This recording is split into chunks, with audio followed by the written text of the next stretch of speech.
And ironically enough, throw the 1% aside. They vote, they vote for either party. They majority vote for the Republicans. Who cares? But when you look at the actual base of support for the Republican Party, that comes from rural areas. And those people are the ones that are getting over the most. Those people are the ones who are going to get harmed even further by this because they already don't have enough hospitals in rural areas. Just a few hours at midnight. AOC had a pretty good praise. Tonight, the federal government is expected to shut down. It will be the first government shutdown since the last time Donald Trump was president.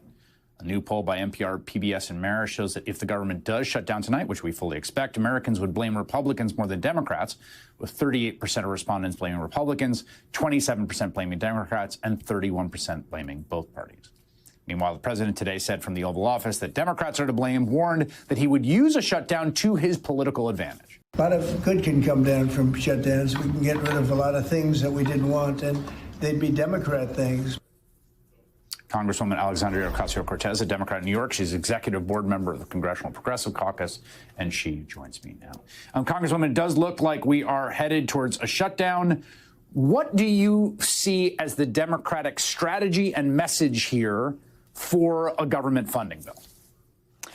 I mean, Chris, we're here to help people. We are here in the midst of this destruction of the federal government, the federal safety net, $1 trillion eviscerated from people's health care, their Medicare, their Medicaid in this country, with prices that are skyrocketing and life becoming completely untenable for the American people.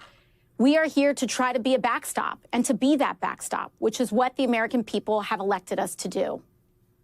So right now there's this sort of back and forth about the... Bro. I know people go AOC or whatever, but like, can you imagine this being the main spokesperson for the Democratic Party as opposed to Chuck Schumer, and then far more radical figures like AOC being the Chuck Schumer of the Democratic Party, and then the AOCs of the Democratic Party being far more radical, being closer to Zohra Mamdani, closer to Rashida Tlaib, or even beyond that. Like, imagine a world like that. Because that would be the competent Democratic Party.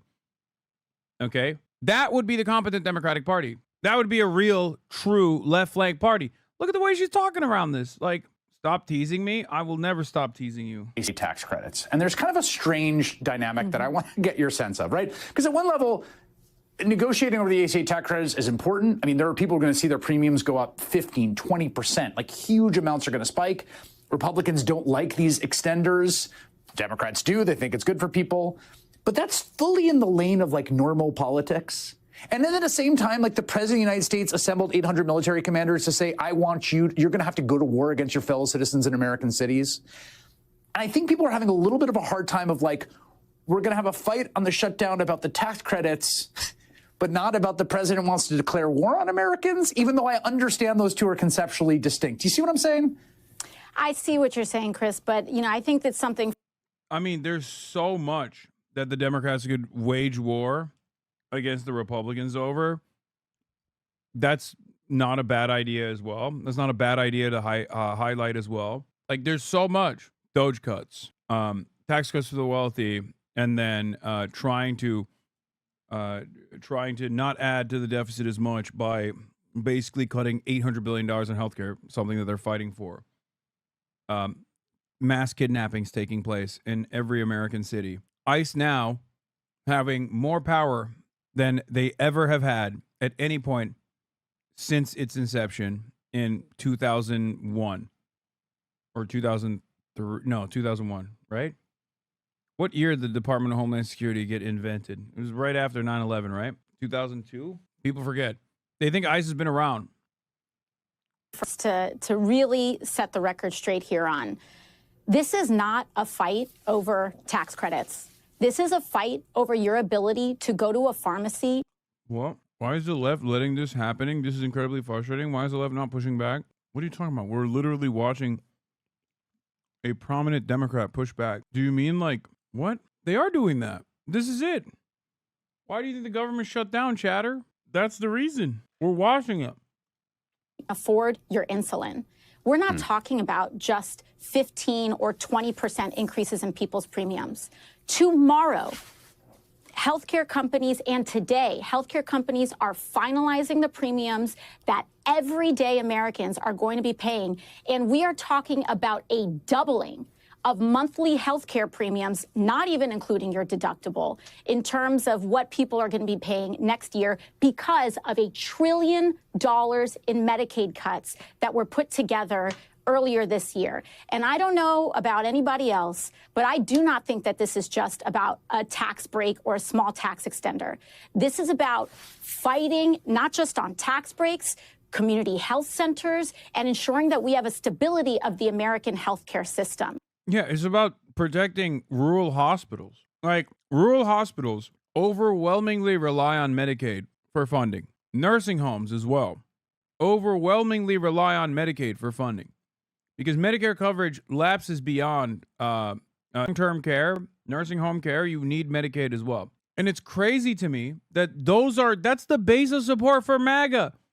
This is, unironically, the Democrats fighting against the MAGA party at the behest of the MAGA base. What are we doing?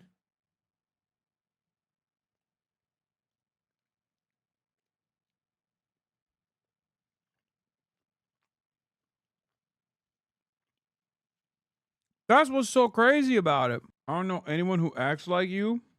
What? Cares about the future of this country, no matter how much it seems like everyday citizens don't.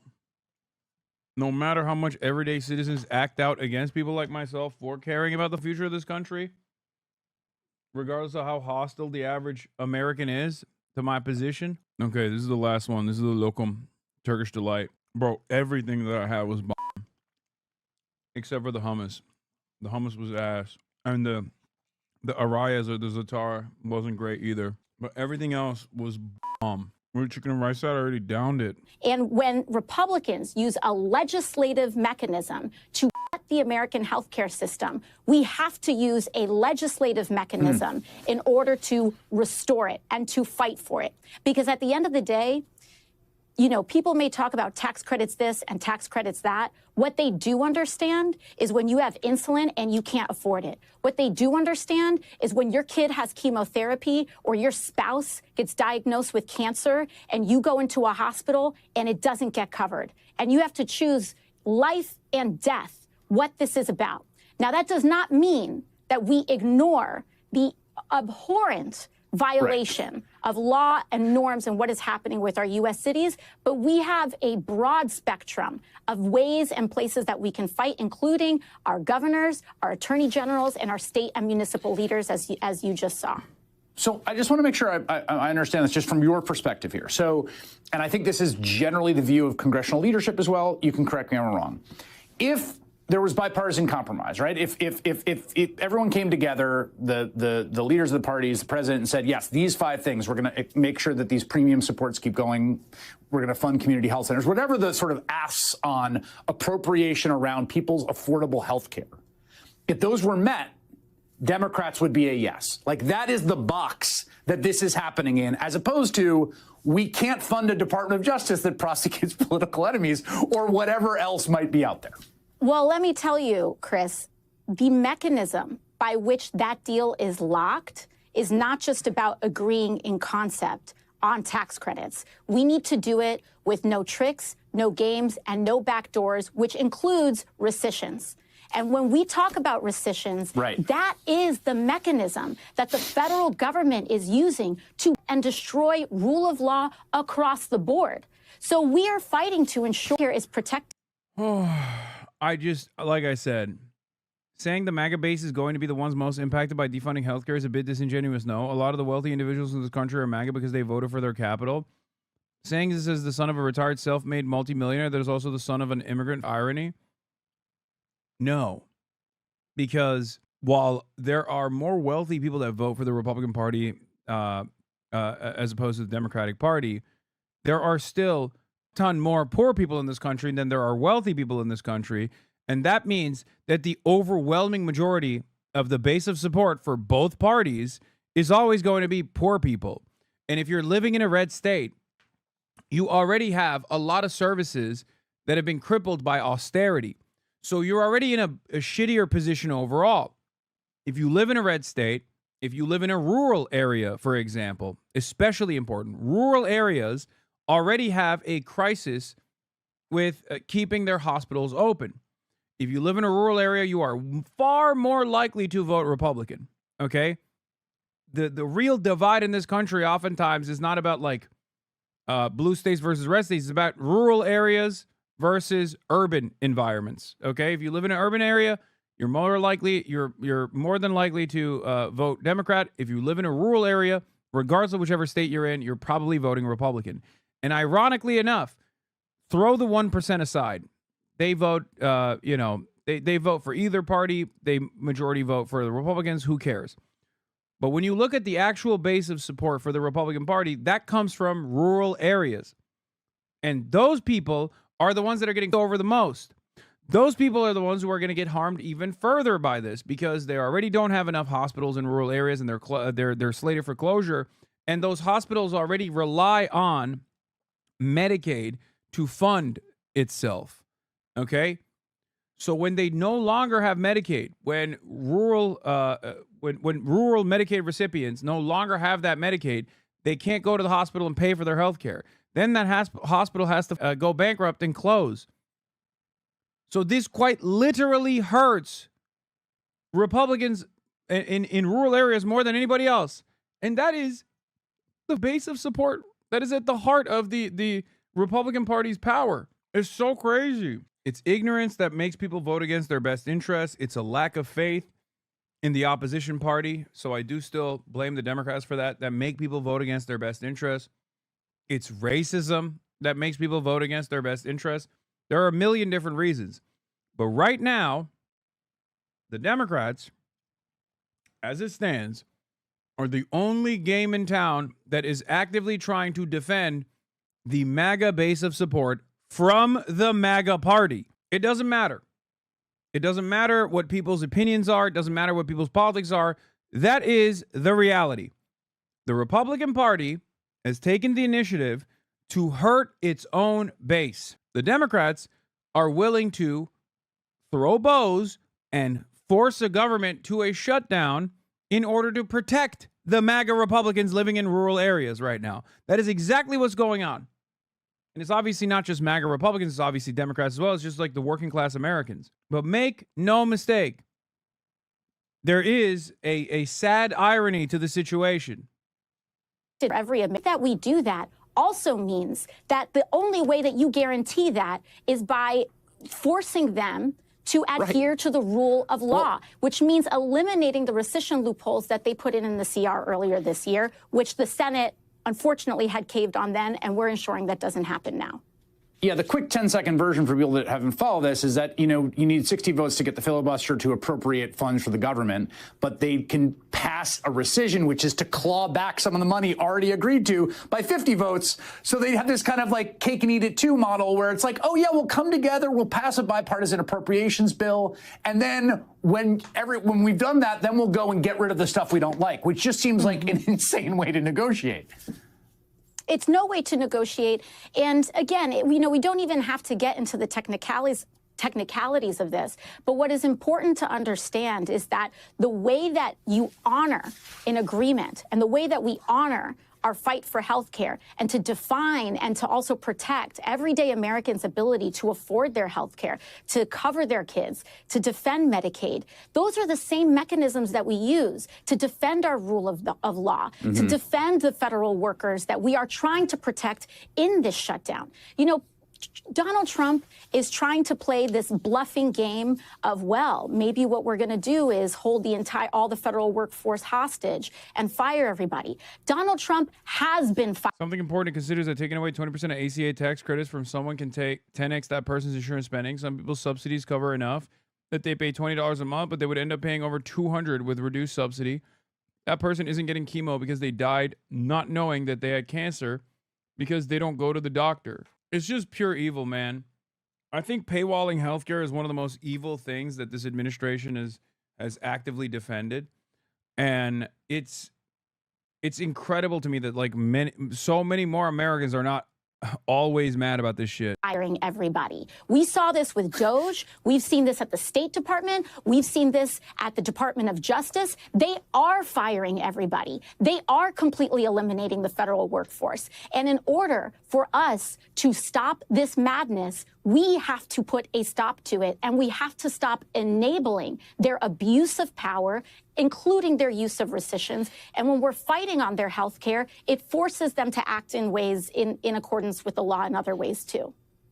Let me ask you this. There are some people I have seen who have the following theory of why Senate Democrats have not cut a deal where they give 8 votes and move along. And that is that Chuck Schumer is worried about a primary challenge from you and is worried about the politics to his left flank. And so because of that worry about a primary challenge, he's going to shut down the government. Ergo, it is AOC's fault that the government's shutting down, or that you're somehow the kind of fulcrum of this. And I want to just ask you straight up, like, are you planning to primary challenge him? Do you think that's why he's doing this?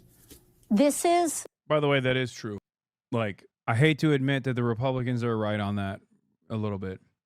There is no world in which Chuck Schumer would actually fucking do the right thing ever unless he was reasonably worried about maintaining his office, okay?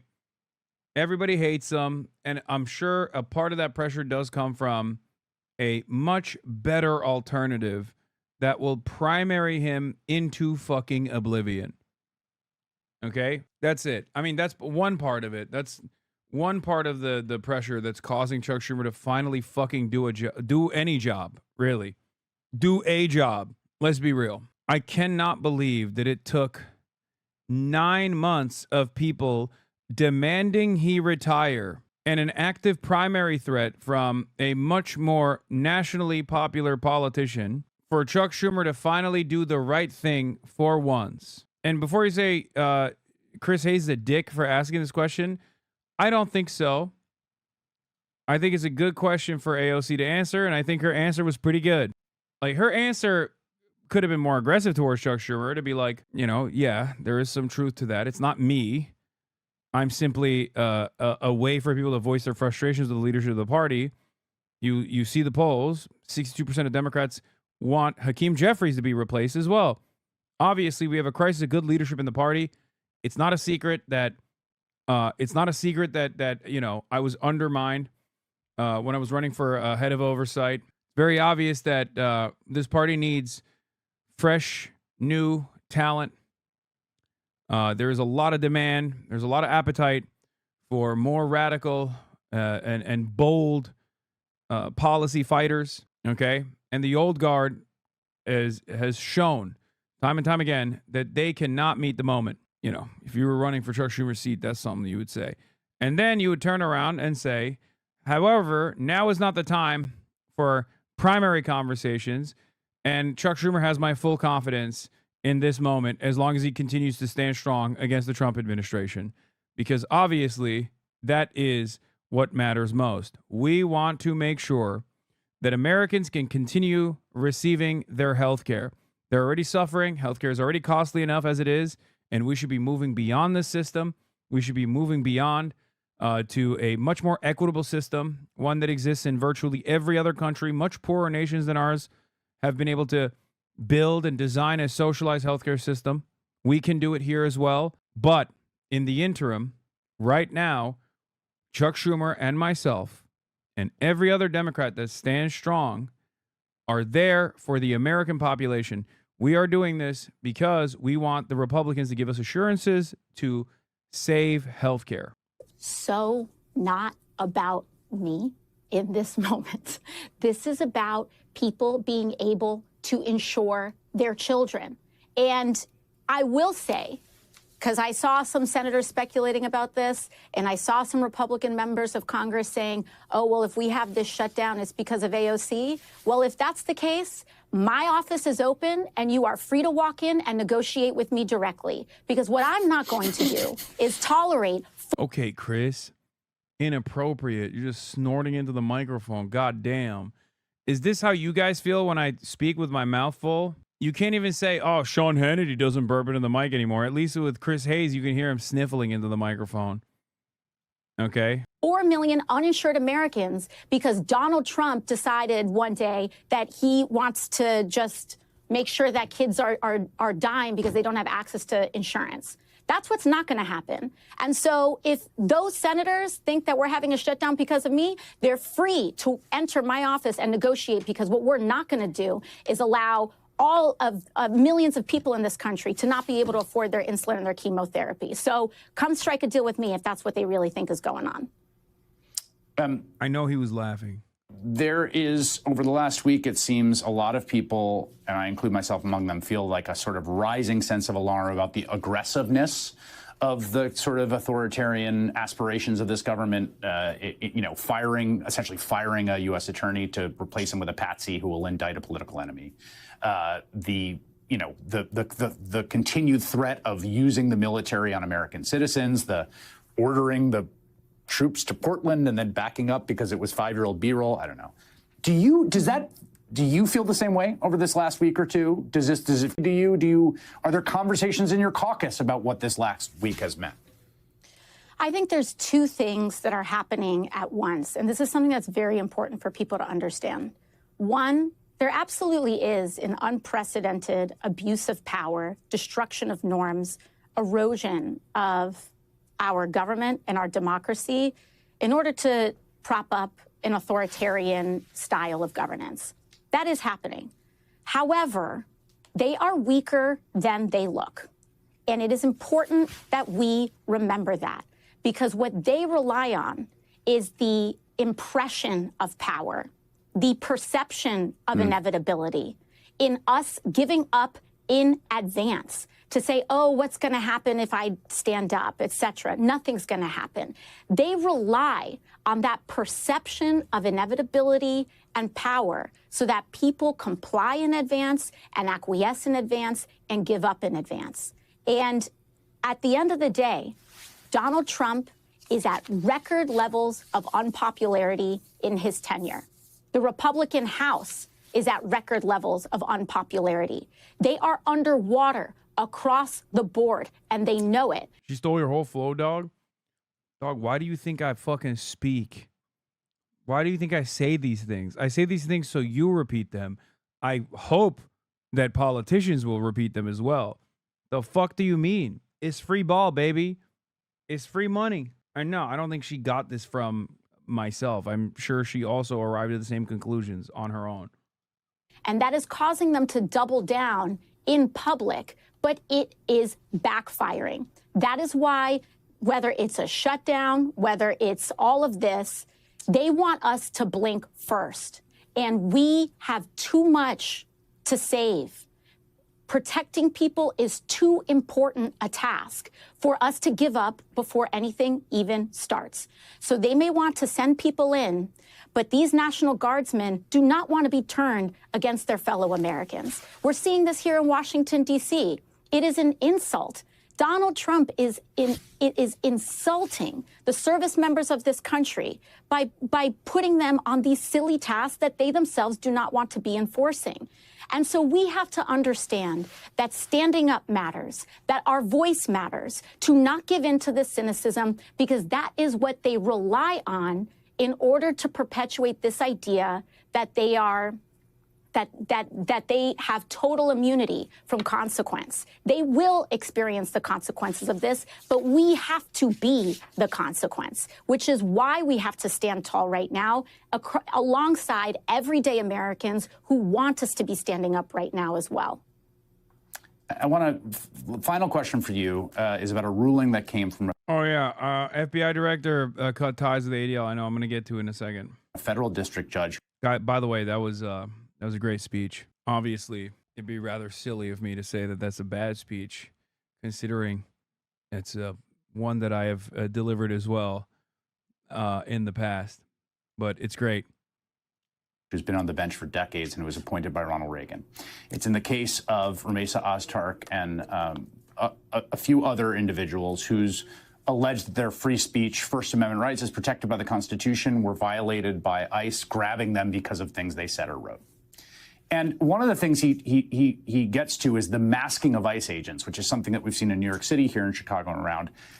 He says, this court has listened carefully to the reason given by Ozturk's captors for masking up. It rejects this testimony as disingenuous, squalid, and dishonorable. ICE goes mass for a single reason, to terrorize Americans into quiescence. This is a federal judge appointed by Reagan. In all our history, we've never tolerated an armed mass secret police. Carrying on in this fashion, ICE brings indelible obloquy to this administration and everyone who works. Bro, I can't believe I'm saying this, but how the fuck does a Reagan-era federal judge have a better grip on the situation than literally like 85% of the Democratic Party? Like, there are a handful of Democrats that have so eloquently presented what Donald Trump is doing in his attacks against the First Amendment with immigrant apprehensions as a mechanism of immigration enforcement. Actually, I'd go so far as to say that there's like 3 maximum. I wouldn't even say AOC has actually gone this aggressively on this issue. It's like Rashida Tlaib and Ilhan Omar, and that's kind of it. This is another thing that I have been screaming about from the rooftops over and over again. And I'm so glad that it took a motherfucking Reagan judge to correctly point this out. Using normal people words to get normal people votes? Wait, what? Use normal people? Man, what the fuck are you talking about? I'm not saying you should deploy the term indelible obliquity or however the fuck you say it. Are you stupid? I say it all the time. The Trump administration is cynically framing the conversation against Israel as one that is actually about anti-Semitism and combating anti-Semitism, and they're doing it from the mechanism of immigration enforcement. They're deporting people for talking shit about Israel. That is unconstitutional. That's unconstitutional. The Constitution protects migrants, both documented and undocumented alike, on U.S. soil. Okay? A lot of people misunderstand what the Constitution is supposed to do. A better way to frame this is as a restriction on the government. Okay? That's what the Constitution is doing. The Constitution is not there to restrict American citizens. It is there to restrict the government from regulating American citizens on certain issues. It protects every single person on U.S. soil unconditionally, okay? Citizens and non-citizens alike. Documented citizens, documented non-citizens, and undocumented non-citizens alike. There's no confusion on this. And yet, for some weird reason, Democrats haven't been saying this, okay? The whole point of the fucking Constitution is to regulate the government, is to restrict the government.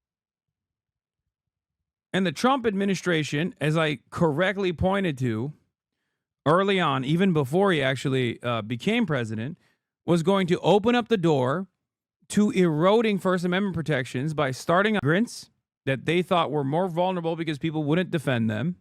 Okay. And also attack the issue starting with anti-Semitism, which has a lot of institutional persuasive power because there are a lot of advocacy groups on the right and also on the left, on the liberal side especially, that have been tasked with quote unquote combating anti-Semitism, which is, simply to stop people from saying shit about Israel. Okay. Yes, on the liberal side as well. Even on the leftist side. There's a reason why there are so many fucking progressive, except for Palestine leftists out there who claim to be leftists, but then, only until recently didn't realize that Israel was a fucking ethno-state doing an apartheid and a genocide. There's a reason. And that is because of the institutional capture of the Zionist lobby and Zionist advocacy groups. That's it. And the Trump administration was very well aware of this. And they realized that that would be the easiest way to open up the door to eroding the First Amendment. This is all laid out, as I have told you time and time again, in Project Esther, which is the First Amendment attack that the Heritage Foundation designed, starting with anti-Semitism, starting with tackling anti-Semitism, which is like anti-Israel sentiment, of course, and then using immigration enforcement, where there's unilateral power in the hands of the fucking state, only to then move on to anti-Christian behavior, for example, or anti-capitalism, as the Trump administration is now designing under new designations as violent rhetoric. Okay, anti-American, anti-capitalist, anti-Christian rhetoric is now considered violent rhetoric. Where the fuck do you think that goes? Is it at all bracing to read a Reagan-appointed federal district judge write something like that in finding that Ramesa Ozturk's and others' rights were violated? Of course. I mean, once, as you said, for a Reagan-appointed judge to be out and out talking about secret police in the United States of America in the year 2025 tells us everything about what's going on. And we get to these extremes through these small erasures and steps when everyone says makes an exception here or makes an exception there. And then before you know it, you have masked agents roaming the streets of this country that do not feel entitled to identify themselves or do not feel like as though they answer to the American people at all.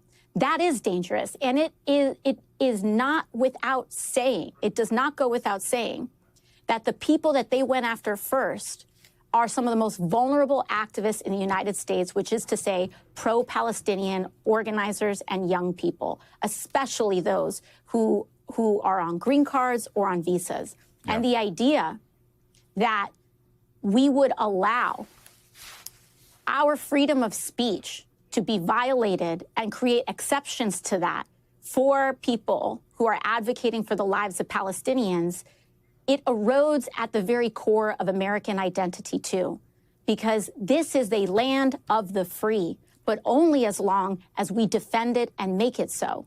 And so we have a responsibility to ensure that these individuals are protected, including Mahmoud Khalil, who the Trump administration is currently trying to move to deport. Yes, in fact, trying very, very hard as we speak. Congresswoman Alexandria Ocasio-Cortez, thank you for your time tonight. I appreciate it. Of course. Thank you very much.